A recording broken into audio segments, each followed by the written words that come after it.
Thiès yépp ak waa Sénégal yépp yi ñuy bàyyi xel dañu woote woon jataay bi ngir waxtaan ak askanu waa Thiès ginnaaw bi nga xam ni def naa ñetti tukki dem Abidjan ci assemblée générale de l'association internationale des maires francophones ma jóge fa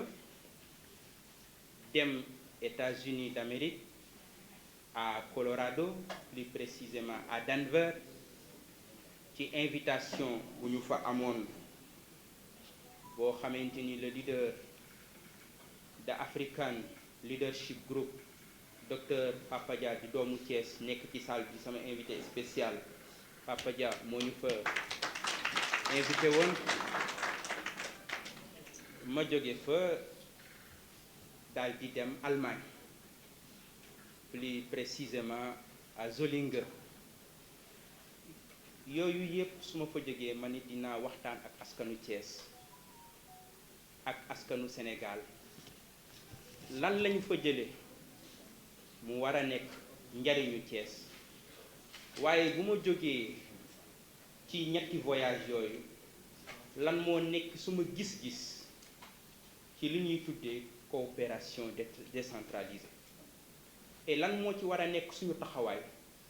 ak leadership bi nga xamante ni ville de Thiès joué na ko Abidjan maa ngi fa dem les 27, 28, 29 et 30 juin ci 42e assemblée générale de l'association internationale des maires francophones waaye ça a été une très grande déception, je dois le dire. En vérité, l'association internationale des maires francophones est un machin pour simplement Paris, pour servir de visibilité à Paris, pour servir d'affichage à Paris, un machin pour Anne Hidalgo. Amul benn démocratie bu am ci association internationale des maires francophones, ni dans les discussions, ni dans les travaux. En vérité, Paris mooy proposer sax bureau bi ma ñëwee association internationale des maires francophones ndax li tax ma gënoon a am yitte dem mooy dama jiite mairie boo xamante ni Léopold Sédar Senghor moo doon le premier maire élu de la ville de Thiès. En quelque sorte ñu yor dara ci héritage Léopold Sédar Senghor. ma ni compte tenu li Senghor représenté ci francophonie ndax bokk na ci ñi tabax francophonie li Thiès représenté kon war naa dem ci assemblée générale boobu mais seen secrétaire permanent bi ma ko nuyoo di ko présenté wu ni ko man maay maire Thiès ville à la limite fay buñ ma fayee ma jàpp ni manqué lu ñu respect le maire de Thiès ou la ville de Thiès, mais c'est la mémoire de Léopold Sédar Senghor. Parce que Léopold Sédar Senghor ak France c'est une vieille histoire mais mënuñu bett parce que bi Senghor génnee àdduna France sax faalewu ko et kon France boobu mënta faale aujourd'hui la ville de Léopold Sédar Senghor. Ça a été ma grande déception. Bi ma jógee ci assemblée aucun projet bu am solo dara lañu fa jëlewu personnellement. L'association internationale des maires francophones doit être repensée. Sinon, defuñu fa dara. En tout cas, une ville comme Thiès defu fa dara. Je suis très clair sur cette question. L'association internationale des maires francophones est un machin pour Paris. Ne sert absolument à rien. Et Paris qui utilise des barons africains ñu koy servir pour mu mën a doxal li nga xamante ni moom la bëgg. Ça a été ma grande déception. ba ma jógee ci association internationale dama ne woon du ma demati voyage parce que bu fekkee lii mooy coopération décentralisée ma xam ni coopération décentralisée amul njariñ ñi may liggéeyal ñëpp xam nañ man voyage rek laa bañ parce que bu mënta indi njariñ gisuma ko parce que en général tourisme la ñu am invitation États-Unis je dois dire que bi ñu ma américains yi invité en un moment ñoom sax ñooy doon topp suñu gannaaw pour ñun ñu ñëw ndax xam nañ ni ñoom amuñu ma woon yéene amu ci woon cawarte wuy ci seen invitation chaque jour ñu ngi woote est-ce que délégation Thiès bi dina ñëw parce que dama ni dem États-Unis pour tourisme dem États-Unis pour découverte en tout cas yëkkatiwul la ville de Thiès yëkkatiwul le maire de Thiès et l'équipe municipale il fallait ñu am lu wóor ci loolu ñu am une réunion en ligne avec la fondation Denver Botanic Garden ñu wane ñu seen engagement ak seen yéene bon après je dis en un moment à mes services bon qui ne tente rien n'a rien nañ dem bu ñu fa gisul dara de toute façon tey la ñuy gëj a gis on est allé aux États-Unis très bien accueilli je dois le dire bu ma kenn taxé franc anglophile wala américanophile ñun ay Thiessophile rek lañ mën a nekk mais ñi respecté Thiès respecté la dignité de Thiès ñun dañ leen di respecté fii da ngay nekk maire nga demander Europe visa ñi lay may ay 4 jours ak 5 jours un maire da ngay nekk universitaire nga demander visa France ñi lay may 10 jours ba pare yokkal la ci ni la soo ñibbisee da nga war a ñëw ambassade de France nga wane ni teew naa on nous humilie dans notre propre pays comment on peut demander à un Sénégalais je l'ai subi ça li may wax on t'exige que nga ñëw ambassade wane ni ñibbisi nga cette humiliation nous en avons assez il faut qu'on respecte les maires il faut qu'on respecte les universitaires mais ambassade États-Unis suñu délégation visa 10 ans lañ jox toute la délégation déjà le respect de la dignité elle est importante elle est fondamentale chez nous ak ku bëgg a jëflante ak ñu dem États-Unis ñu am fa ay liggéey yu ama am solo rencontrer ay hommes politiques rencontrer fa ay leaders ay africains yoo xamante ni dañu am doole foofu rencontrer fa ay hommes d'affaires rencontrer le maire de Denver le gouverneur de Colorado le congressman Jason Crow ak ñeneen mais li ëpp solo ci bi ñu demee Denver mooy benn jumelage boo xamante ni tabax nañ ko suñu diggante ak la ville d'Aurora la ville d'Aurora mook Denver dañu taqaloo mënoo xam sax fu ñu yem boo dëkkul foofu moo Thiès ñoo xaw a yem 400 000 habitants ville la boo xam ne ville universitaire la mais ville la boo xam ne dafa l'une des plus grandes bases militaires États-Unis ville Aurora la ne ñu am jumelage ak ñoom boo xamante ni suñu yéene mooy échange entre jeunes nan la ñu mën a jëlee 50 jeunes américains ñi indi leen Thiès jël 50 jeunes thiessois yóbbu leen États-Unis mais ci jumelage boobu aussi nan la ñu mën a ñoom dañu am expérience parce que dañu rencontré foofu chambre de commerce bi nan la ñu mën a jàppalee femmes yi nga xamante ni dañuy def entrepreneuriat waaye aussi nan la ñu mën a indi échange entre collégiens ak lycéens yu Thiès ak yu la ville d'Aurora ba ñu fa jógee aussi ñu am rencontre ak le CIO le directeur exécutif pour centre culturel bu mag ñu koy wax Arvada Center centre culturel bu mag foofu boo fa demee da ngay xam nan la culture di représenter parce que Thiès est une ville culturelle am ay talent Arvada Center di liggéey ci danse ci théâtre ci l'art plastique ñu am convention bu ñu bëgg ak ñoom boo xamante ni dañuy jël ay artistes thiessois plasticiens ñu yóbbu leen ci centre bu mag boo xam bu ñu demee œuvre Thiès rek ci la ñuy liggéey lu mën a mandarga Thiès la région de Thiès loo xamante ni bëgg nañ ci waxtaan ak artistes mais dañuy def ay festival yu mag festival yooyu ñu am yéene nan la ñu mën a jël ay musiciens Thiès aussi bu ñu festival boobu amee ñu yóbbu leen ci mais ñoom it ñu am yéene jàppale ñu am un très grand centre culturel à Thiès de référence de norme internationale am na ay xalaat yoo xamante ni liggéey nañ ko ak Arvada Center ñu am benn liggéey ak benn fondation Phoenix Foundation seen représentant mi ngi ni docteur Fever mi ngi Phoenix Foundation fondation bu mag la di liggéey ci santé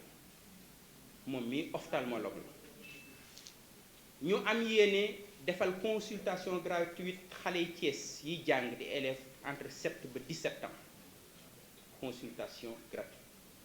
mais bu ñu defee consultation boobu ba pare xale yi nga xam dañu am problème mu bët ndax problème mu bët da yàq jàng xale léeg-léeg seen jàng sooxe seeni parents ci boppam du ñu am ay moyens yu ñu leen jëndale ay lunettes ndax lunette dafay cher mën na jar 200 000 mais junni xale yi jëkk a génn nga xamante dañ leen di defal diagnostic ñu am problème mu bët docteur Fever bi toog fii jël nañ engagement signé ak la fondation ñoom ñooy defal consultation gratuite xale yi ñoom ñooy fabriquer verre yi may ko gratuitement xale yi ñooy fabriquer gratuitement lunettes yi defal consultation ñun maire yi li ñu war a gérer rek mooy organiser wu ak IA fan la ñuy dajale xale yi waxtaan ak université wala hôpital régional ñu am ay 2-3 volontaires yu leen accompagner ñoom am nañ ay machines yoo xamante ni su xale bi ñëwee machine bi mooy def diagnostic en moins de 2-3 minutes machine bi mooy délivrer ordonnance bi nga xam ni moom la xale bi war a wut ñoom ñooy fabriquer lunettes yi ñëw nañ installé wu nañ Thiès ba pare donc docteur Fever mi semaine prochaine bëgg naa am une réunion avec l'IA ñu anticiper ci rentrée bi pour que loolu ñu mën ci commencer waaye ñu am aussi daje États-Unis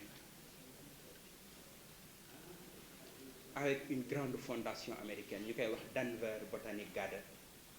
muy fondation bu mag buy liggéey ci environnement xam ngeen ñun Thiès problème yi ñu am ci environnement Thiès amatul espace vert yi fi nekkoon yëpp privatisé nañu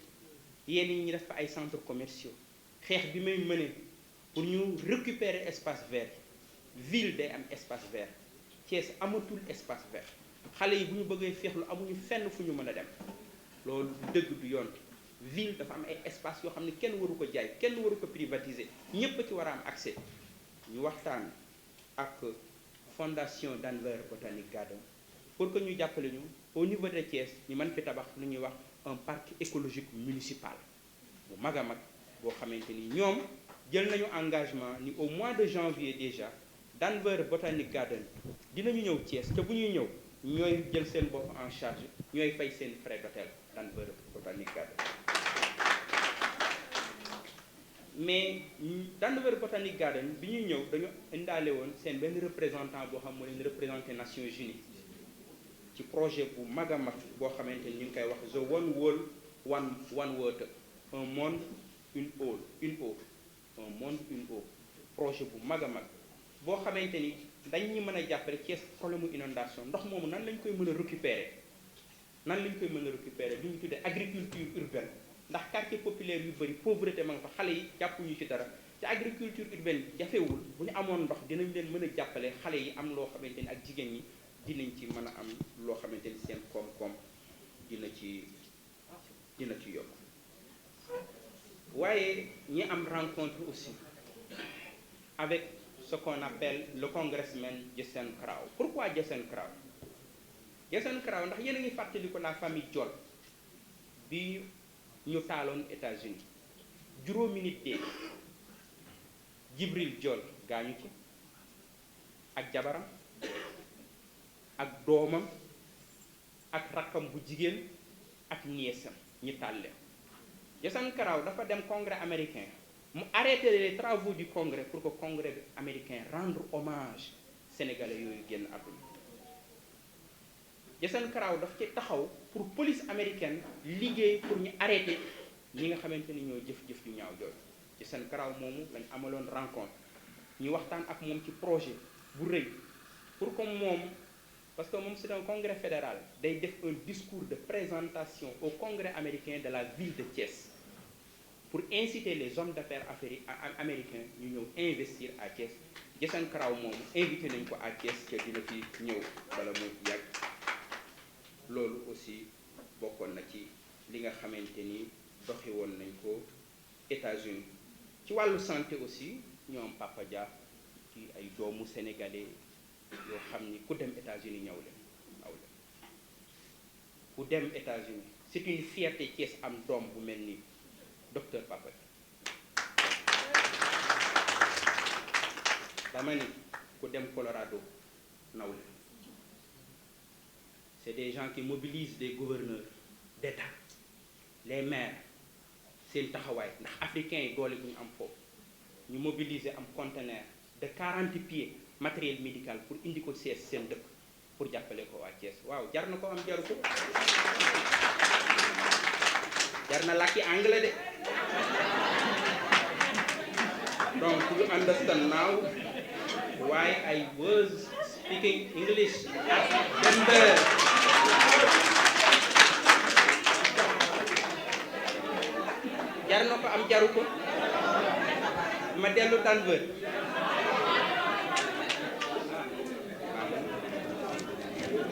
yoonu Denver a ngi noonu maire bu man demal te soo ñëwee nga defal ñu compte rendu. ba ma fa jógee ñu dem Solingen en Allemagne muy partenariat bu ñu am ak ville de Thiès. bi ñu fa demee suñu yitte mooy dañu leen ni ñun maire lañ boo xamante ni Thiès dafa faible au plan technique. benn misaal rek laa ciy jox fan yi yëpp quartier bu mel ni balaa bi dañuy ñàkk ndox chaque jour ñuy jooytu te maire yi mënul dara, mënul mobiliser benn citerne ndox sax may leen ko. Pour maire may leen citerne ndox day woote S2 wala mu woo sapeur pompier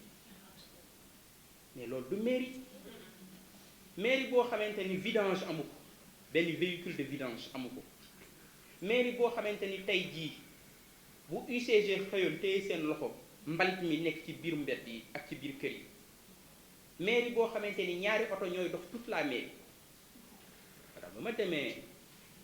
Solingen dama leen dañu leen ñëw bëgg ngeen jàppale ñu am ay citerne yu bëri ndax Thiès day am ay problème mu ndox. Bu ab quartier am problème mu ndox mairie mën a mobiliser 5 citernes yóbbu ko mën a jàppale nañu jàppale. ma ni leen dañu bëgg ay véhicules de vidange. ma ni leen dañu bëgg ay nacelle parce que li ñu bëgg a liggéey ci éclairage public il faut ñu am véhicule de nacelle boo xamante ni bu poto lampe amee problème mu courant véhicule bi ñëw taxaw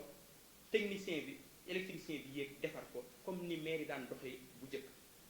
mais gis ngeen problème éclairage gis ngeen dëkk bi ni mu lëndëmee mais ma ni leen dëkk bu mel ni Thiès dañu soxla ay feux tricolores ndax dañu am problème mobilité urbaine ville bu toll ni Thiès amul feu tricolore donc dañ ko soxla. donc war nañu liggéey avec samay équipe technique pour que ñu defar un dossier technique bu baax a baax yoo xamante ni jàpp nañ ni dinañ ko am ci allemand yi ci loolu. ci ñetti voyage yooyu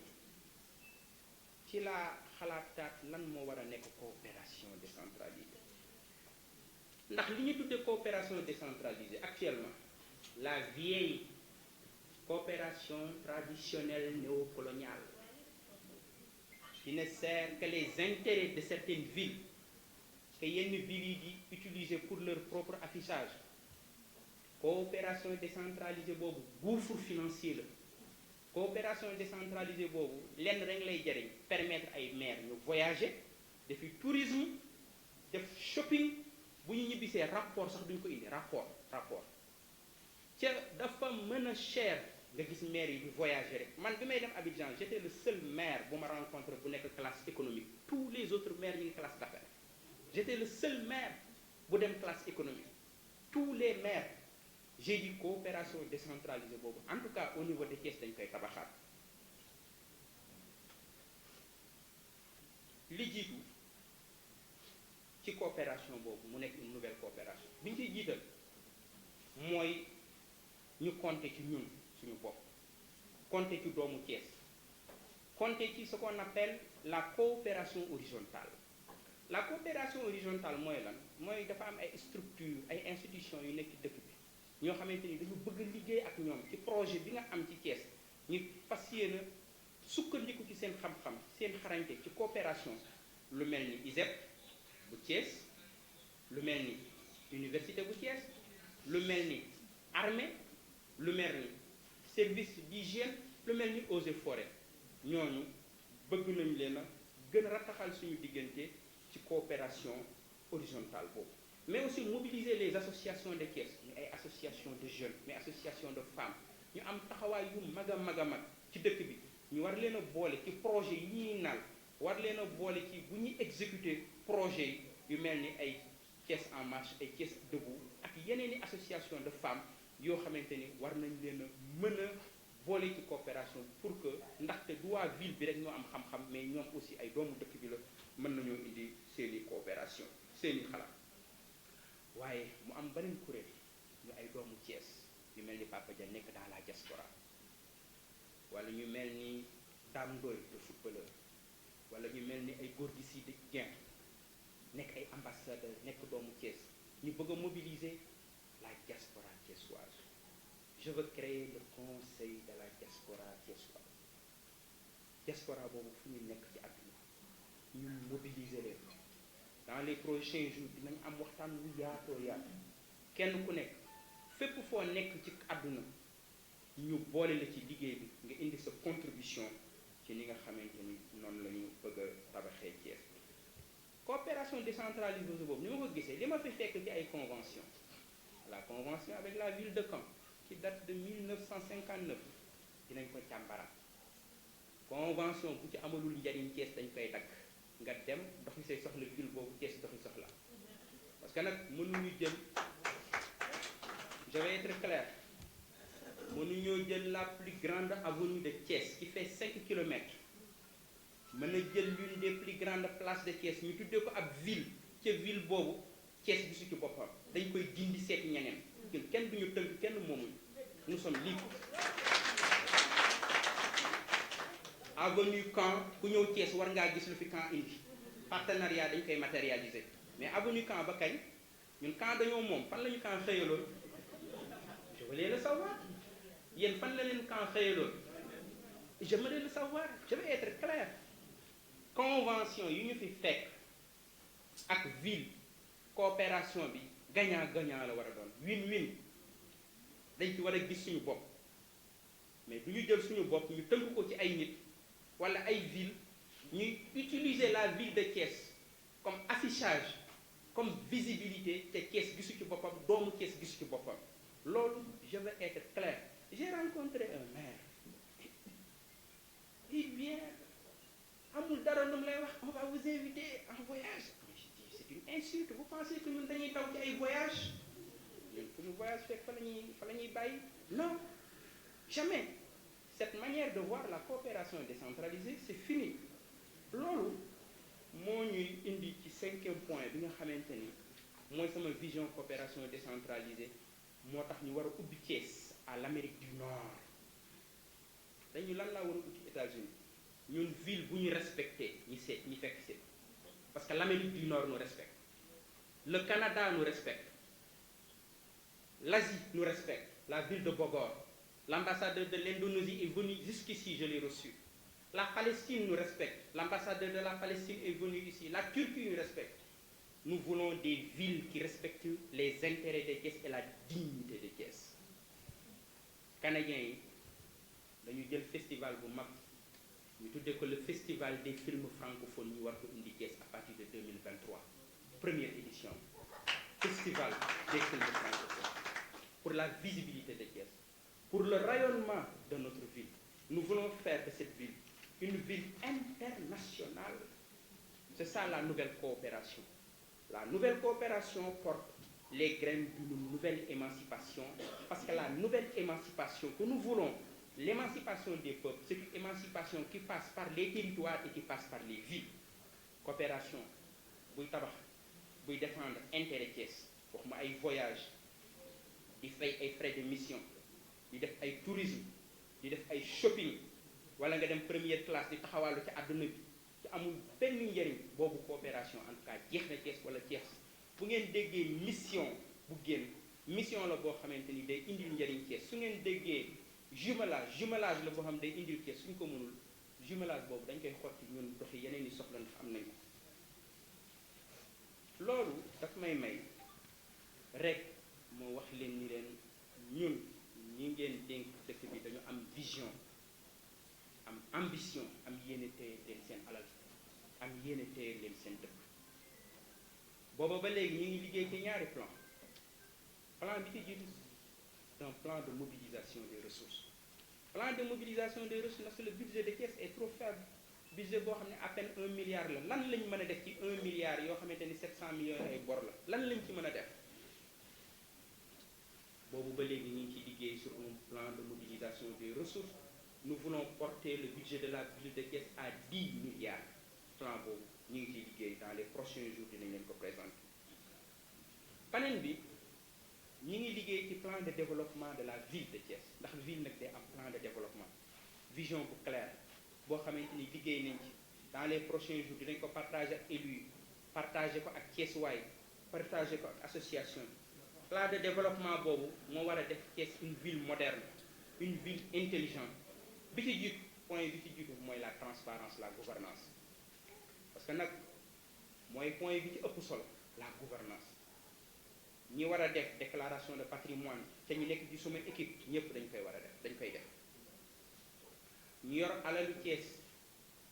yorin wu set wu sell moo tax je suis le seul maire dans ce pays là boo xam j'ai refusé à une voiture de fonction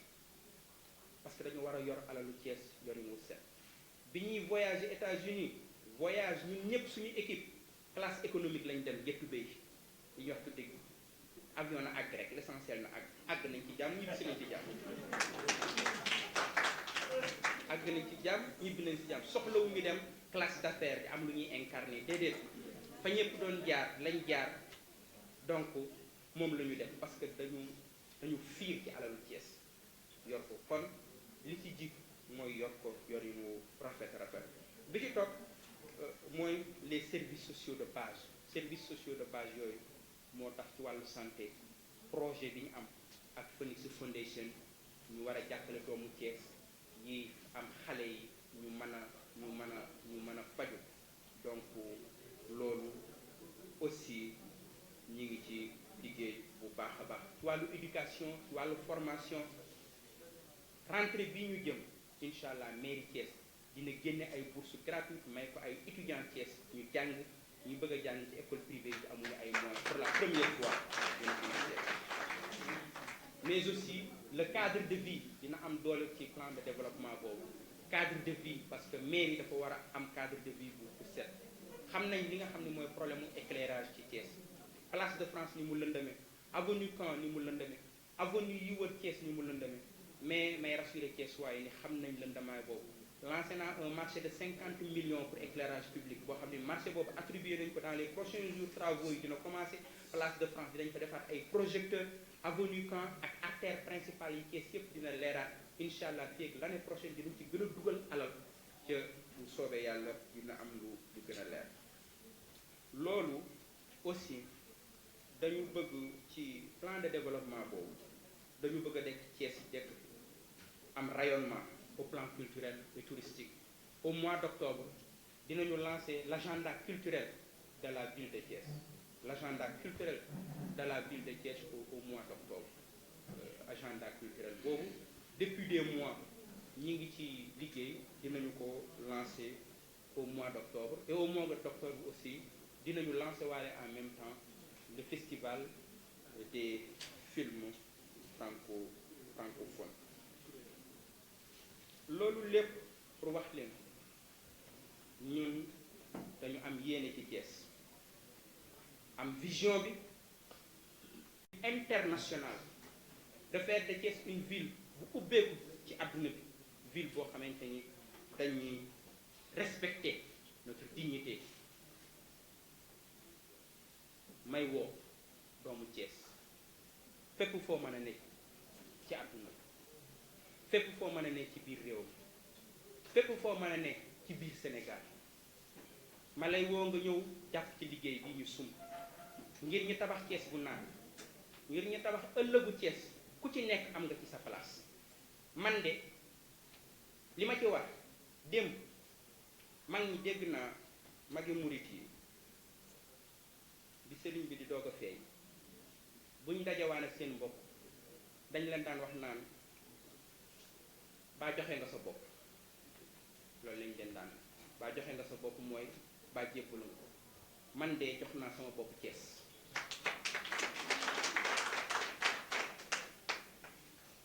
bu ma xëyee jàpp ni sapeur pompier yi maa leen ëpp responsabilité li nga xam ne maa leen ëpp responsabilité ñaanu ma ko yàlla mais bu ñu ma ne woon dëkk bi mi ngi tàkk je serai la dernière personne à quitter cette ville là. ñëpp dinañu génn je serai la dernière personne. foofu la suma engagement toll ci Thiès Thiessoise Thiessois aidez-moi merci.